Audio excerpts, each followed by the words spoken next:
exigências de maior responsabilidade parental e ajustes sobre convivência familiar no contexto da pandemia. Fernanda Tartucci. Simone Tassinari. 1. Relevância do tema e casos ilustrativos. A convivência familiar, assunto tão importante quanto delicado, diz respeito ao relacionamento familiar e à necessária continuidade de contatos entre pais, filhos ou outros familiares a despeito da vivência de significativos problemas nos linhas conjugal e parental. Assim que a crise gerada pelo coronavírus se instalou entre nós, casos polêmicos sobre convivência ganharam destaque, como o relacionamento e a convivência familiar poderiam se desenvolver de forma saudável nesse inédito contexto. Obviamente, o que foi ajustado em cenários anteriores ao panorama da grande crise tende a se revelar impertinente em face pelo menos das restrições logísticas para atuar. Quando as pessoas têm condições de conversar, obviamente a negociação de novas condições no cenário inédito pode ocorrer. Contudo, muitas vezes a família vive situações pautadas por desconfianças, ressentimentos e dificuldades de dialogar. Em casos assim, considerando que a pandemia tende a gerar ainda mais ébalos, irritações e árduas condições psicológicas, como podem as pessoas lidar de forma produtiva com conflitos sobre convivência familiar? Para ilustrar o tema, são apontadas duas disputas ocorridas logo no início da pandemia. No primeiro caso, discutiu-se a visita à matriarca. 6 pessoas, filhos, netos e nora, queriam visitar a senhora Helena, 82, que havia sofrido um AVC e se encontrava na residência da filha Kátia. Como esta impedia a visitação, os familiares promoveram ação de regulamentação de visitas com pedido de tutela de urgência antes da pandemia se instalar. Como a decisão de primeiro grau postergou a apreciação do pedido de regulamentação de visitas à senhora Helena para o dia da audiência conciliatória, os familiares, inconformados, interpuseram recurso de agravo de instrumento com pedido antecipação dos efeitos da pretensão recursal. No acórdão do Tribunal de Justiça do Rio de Janeiro consta a seguinte fundamentação: não se pode deixar de considerar que a notória pandemia do coronavírus, Covid-19, impõe limites severos ao convívio social, ao deslocamento e à aglomeração de pessoas, especialmente para evitar a disseminação do vírus. A população idosa, mais vulnerável aos gravíssimos efeitos da doença, deve ser ainda mais resguardada e protegida. Significa dizer que, no presente momento, o pedido recursal representa periculum in mora inverso, pois a visitação de 6 pessoas distintas a uma pessoa idosa, com 82 anos de idade e vítima de AVC, juntas ou separadas, é absolutamente incompatível com o distanciamento social que o coronavírus vem impondo em todos os países. Até que a situação se normalize, todos nós, de alguma forma, sofreremos privações no convívio social. Por outro lado, uma ruptura radical no convívio familiar pode gerar outras consequências danosas às pessoas idosas, como sentimento de tristeza, abandono e depressão, o que também deve ser considerado pelo julgador. Dessa forma, como forma de conciliar o distanciamento social momentâneo e a necessidade de convívio familiar, em especial com os idosos, concedo parcialmente a antecipação da tutela recursal para autorizar que os agravantes mantenham contato virtual com a senhora Helena por meio telefônico e chamadas por videoconferência, por qualquer aplicativo, Skype, WhatsApp, Messenger e etc., com periodicidade de 0,3 vezes por semana, duração mínima de 0,5 minutos e máxima de 10 minutos, por evento. As partes deverão combinar entre si, antecipadamente, as datas e horários das ligações, sempre priorizando a melhor conveniência da senhora Helena. No segundo caso estava em disputa a visita de um pai, piloto aéreo, à filha. O genitor seguia trabalhando em viagens internacionais e manifestou o plano de buscar a filha de 7 anos em 21 de março de 2020 para levá-la a Bariloche. A menina reside com a mãe e o irmão de 1 ano e 5 meses, que estava com bronquite. Por essa razão, a genitora requereu a suspensão das visitas. Constou na decisão de primeiro grau a seguinte motivação: como no momento vivenciamos situação de excepcionalidade, dadas as restrições de locomoção de pessoas em todos os continentes, a situação a que a autora se refere guarda perfeita relação de pertinência. Em razão da pandemia decorrente da propagação do coronavírus, é realmente recomendável, por força da profissão exercida pelo requerido, que por algum tempo deixe de ter contato com os filhos. As visitas do pai à filha foram então suspensas por 14 dias, podendo a situação ser revisada para menos, ou mais, caso as recomendações das autoridades públicas de saúde o permitissem ou o exigirem o agravamento das restrições de saúde já conhecidas.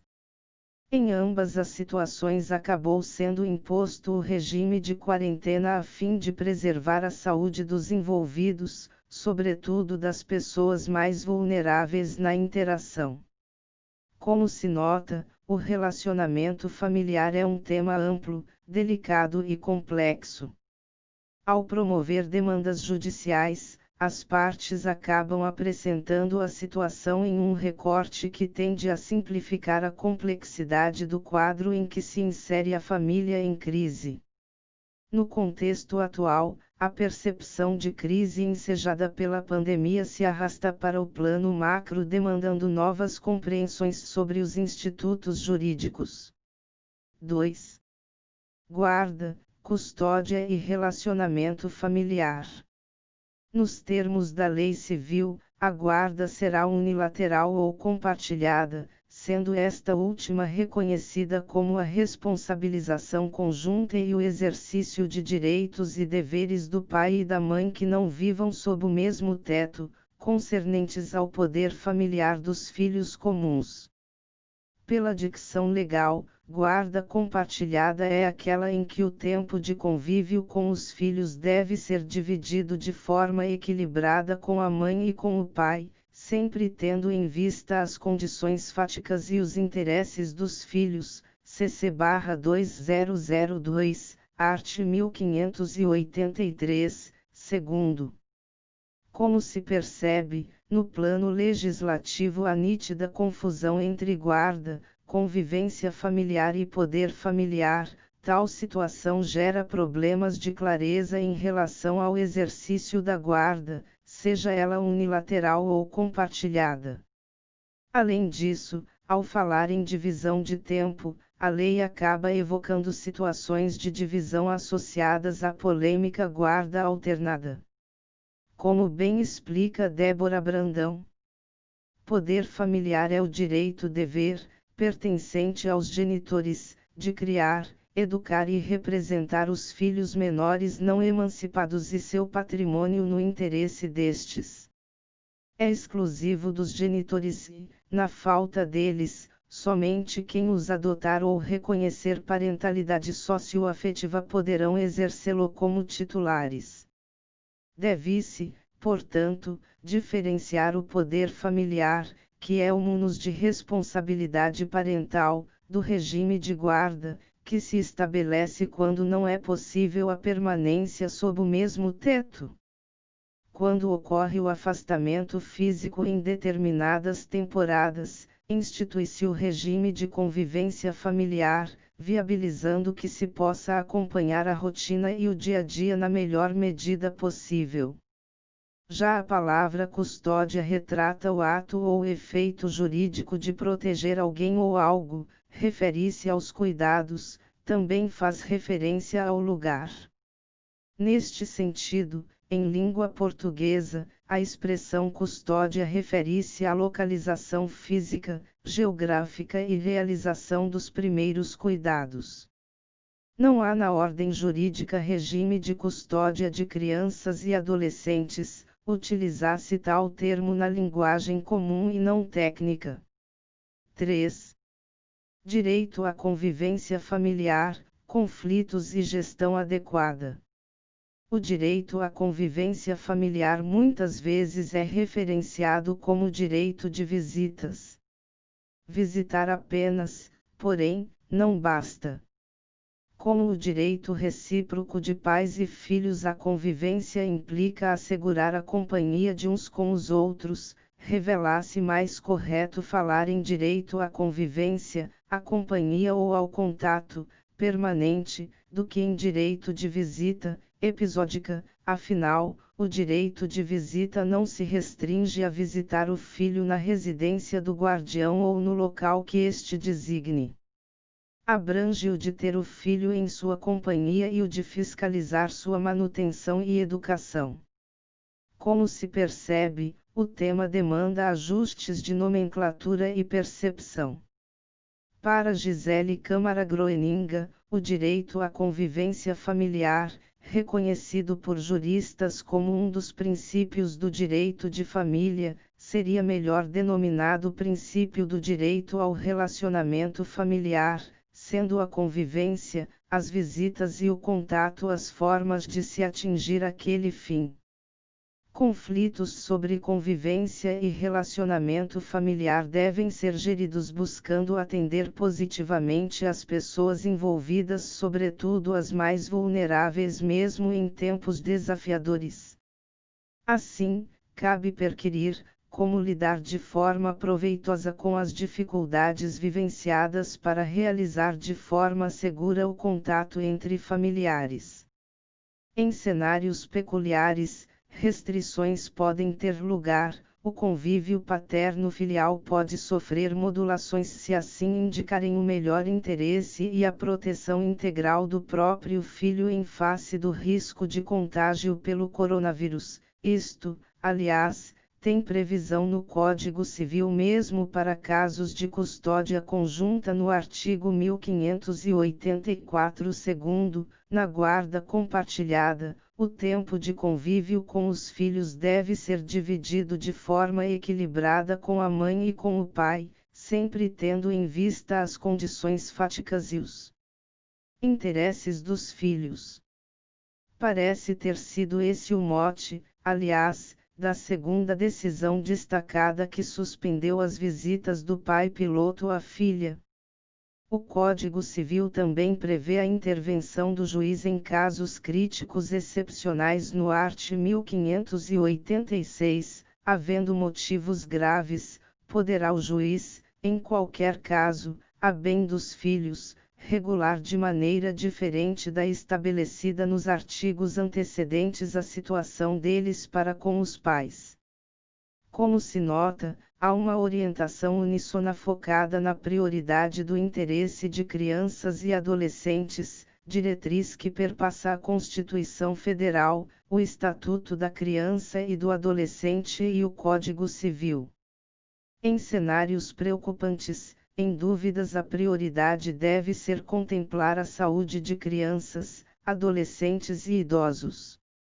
Sendo possível o convívio físico com segurança, ele deve ser mantido inclusive para viabilizar que os genitores cuidem da prole de maneira equilibrada, estando eles em isolamento social, respeitando as orientações da Organização Mundial de Saúde e sendo garantido o trânsito seguro da criança de uma residência a outra. Não há por que suspender o convívio.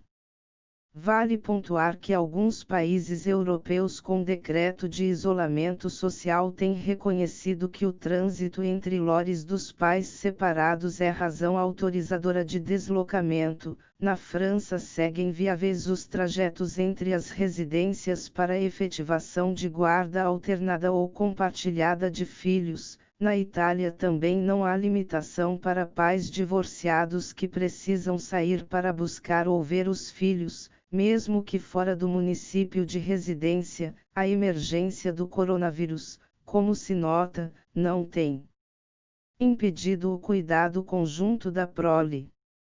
4. Pandemia e maior responsabilidade parental.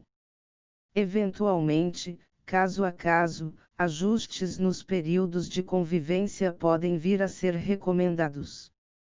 Aplicar ao período de quarentena o regramento do período de férias soa adequado por garantir que a criança fique menos exposta a idas e vindas e, assim, esteja mais salvaguarda, garantido o convívio equilibrado e o cuidado conjunto. Excepcionalmente, nos casos em que o contato físico for arriscado, o regime de convivência presencial poderá ser suspenso. Genitores expostos ao vírus de modo mais frequente, por profissionais de saúde que estão na linha de frente do combate à pandemia, podem ter, ao menos no momento mais agudo da crise, restrição ao direito de conviver com o filho comum. Entretanto, é preciso que se analise esta possibilidade com parcimônia. Obviamente, a limitação não pode significar ruptura de laços, ao menos de maneira eletrônica. A convivência deve ser mantida, cabendo ao guardião zelar para que os contatos sejam frequentes e satisfatórios. Sobre o tema assim se manifesta Rose Meirelles. O que não fazer? A situação de isolamento social, por si só, mostra-se genuinamente complexa. Impedir ou dificultar o convívio com os pais seria somente um fator de agravamento. Sendo assim, o momento requer atenção dos pais para que não seja usada como pretexto para alienação parental. O que fazer? Estimular o convívio, ao menos virtual, entre os pequenos e os pais distantes temporariamente pode ser uma solução provisória, com a fixação de rotinas e horários para que ocorra. No mesmo sentido, Isabel Doria pondera. O excesso de zelo, por si só, não deve justificar o rompimento da convivência de uma criança com um de seus pais. Vale lembrar que atitudes como dificultar o contato de criança ou adolescente com um de seus genitores ou dificultar o exercício do direito regulamentado de convivência familiar podem, inclusive, ser consideradas como prática de atos de alienação parental nos termos da Lei nº 123182010. É necessário realizar um juízo de ponderação, enquanto de um lado está a vida comunitária e a necessidade de plena formação do infante/jovem, de outro faz-se necessário proteger a saúde e a vida da própria criança/adolescente e das demais pessoas em grupos de risco. O sopesamento não é fácil. Lidar com direitos e necessidades de ordem emocional significativa é naturalmente árduo. Se é fato que idosos e pessoas adoecidas estão em risco de contágio da Covid, também é fato que as necessidades emocionais e de presença afetiva se intensificam na medida das vulnerabilidades. Vivemos um momento único, sem qualquer precedente na história da jurisprudência. Não foi possível prever ou mesmo projetar quaisquer impactos ou efeitos jurídicos do exercício do poder familiar em meio a uma grave situação sanitária que põe em tanto perigo a população. Neste sentido, a existência de riscos efetivos e de causas de maior condições de ofensas à saúde e ao interesse dos filhos ou demais familiares é que poderia fundamentar a tomada de medidas de exceção. Como bem destaca Rolf Madaleno, não se aconselha que decisões intempestivas e altamente impactantes sejam tomadas sem certificar-se da gravidade efetiva do caso. Destarte, diante das novas cautelas e evidências de uma disseminação viral, os pais não devem conseguir chegar a um acordo que resguarde os direitos e a saúde de todos, em princípio respeitando o regime de guarda e de comunicação, observando as datas e procedimentos habituais com as restrições geográficas de circulação e de pessoas, assim evitando uma exposição desnecessária para o menor e para os adultos de seu entorno familiar, isto enquanto não normaliza a situação, inclusive, e se for o caso, acordando futuras compensações de convivência para outros dias. É preciso reconhecer, prejuízos ligados à convivência apenas virtual também existem e somente teremos dimensão desses impactos em momento futuro. De toda forma, precisamos lidar com o que sabemos e, até esse ponto, se revela inegável, é tempo de cuidados e de atenção, principalmente dos pais com relação aos seus filhos. Como bem destaca Rolf Madaleno, precauções são necessárias em relação ao transporte, a pequenos espaços físicos, a evitar locais com aglomerações, a medidas de higiene e preservação da segurança própria e dos filhos comuns. Também é necessário devotar atenção às normas das autoridades sanitárias e governamentais para evitar a propagação do coronavírus, procurando um exercício responsável do poder familiar. Como decidiram os juizados de família de Barcelona, em 18 de março de 2020, se algum dos progenitores apresentar sintomas de contágio ou tenha resultado positivo o teste do Covid-19, no interesse dos filhos menores e para evitar sua propagação, que se mantenha a guarda e custódia com o outro progenitor, suspendendo provisoriamente a comunicação do genitor infectado, sem prejuízo da ampliação inclusive, dos contatos paterno-filiais pelos meios telemáticos, conquanto não perturbem eventuais rotinas e horários de estudo ou de descanso dos menores. A infecção pelo coronavírus seria, para tais magistrados, motivo para inverter a base de residência da criança ou adolescente. Entretanto, questiona-se a comprovação de que a criança ou adolescente também não esteja infectado, já que neste caso seria vetor de contaminação para os demais. Há múltiplas variáveis que tornam cada circunstância única e sensível. Entretanto, há uma diretriz geral passível de aplicação a todos: evitar a circulação e a exposição, embora sirva mais aos mais jovens e a quem convive com os mais idosos. Quanto ao procedimento, a melhor opção é o diálogo dos pais buscando proteger o filho e aqueles que com ele convivem. Roga-se, portanto, que façam prevalecer seus instintos de proteção e de bom senso. Há efeitos jurídicos previstos para o genitor que impõe alterações unilaterais e não autorizadas no regime de convivência. Dispõe o 4º do artigo 1854 do Código Civil que a alteração não autorizada ou o descumprimento imotivado de cláusula de guarda compartilhada tem como consequência a redução de prerrogativas atribuídas ao genitor que assim o fizer.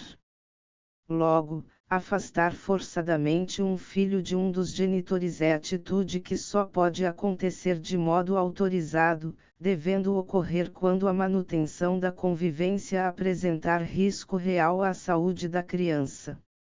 A colisão de direitos fundamentais na suspensão compulsória da convivência familiar motivada pelo Covid-19. De um lado está o direito fundamental recíproco de convivência entre parentes e crianças, direito que tem maior densidade no momento em que o destinatário é o próprio infante. De outro lado está o dever de preservação da saúde dos infantes destinado aos pais, Estado e sociedade, com absoluta prioridade. Como se percebe, os valores essenciais saúde e convivência familiar figuram em um conflito aparente e prático. Sabe-se que nenhum direito fundamental deve se sobrepor totalmente a outro, devendo sempre ser buscada uma solução que, na medida do possível, respeite ambos os direitos. A advertência é de Alix, que propõe a aplicação visando a densificar na maior medida possível os direitos fundamentais em questão. Não há extremos passíveis de sustentação com razoabilidade, afinal, também configura a questão de saúde mental e emocional da criança a necessidade de estar perto e conviver com o grupo familiar, em especial seus pais. Não se pode, às custas de preservar a saúde imediata, comprometer a saúde emocional para sempre. Como bem pontua Rose Meirelles, nesses tempos de Covid-19, só resta adaptar os acordos de convivência que já existem ou fazer acordos provisórios até que a normalidade se restabeleça. Para tanto, cabe aos responsáveis negociar diretamente ou buscar meios consensuais para tanto. O melhor caminho definitivamente envolve conversas claras entre familiares para que saídas proveitosas possam ser delineadas.